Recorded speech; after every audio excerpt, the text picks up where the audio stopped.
paring Tok, di ka ba nagugutom? Syempre naman. Kanina pa tayo nasa biyahe. O sige, libre kita. Gusto mo? Sigurado ka? Baka gusto mo na naman akong gulangan, ha? Alam, kilala kita. Ha? Hayop ka paminsan-minsan eh. Pare, seryoso to. O sige na.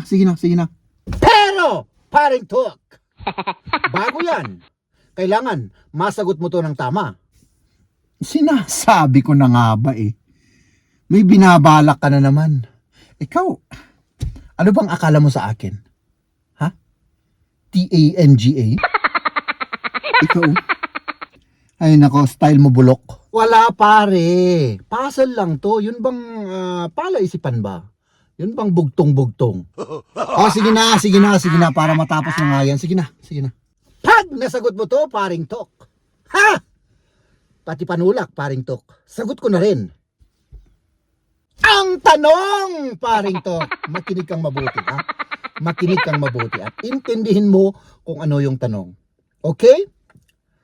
Ito ay isang bagay na dinidilaan, sinisip-sip, at pagkatapos itinatayo bago ito ipasok sa butas.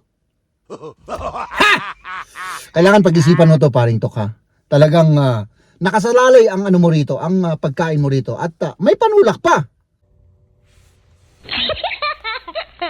Ano namang klaseng kabastusan yan, pare?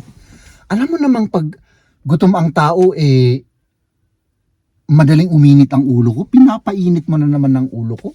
Hayop ka talaga. Mabait ka ngang kaibigan, paring Tok. Pero kailangan ko tong sabihin sa'yo. Isa kang bobo! Hindi lang yon. Manyakis ka pa! Siyempre yung sagot, napakasimple lang, paring Tok. Diba? Sinulid. Anong gagawin mo? Bago mo ipasok ang sinulid sa butas ng karayom. Diba? Unang-una, didilaan mo. Pangalawa, paring Tok, di siyempre sisip-sipin mo.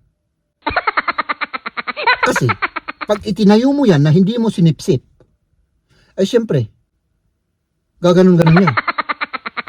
Paano mo naman may pasok sa butas ng karayom yun?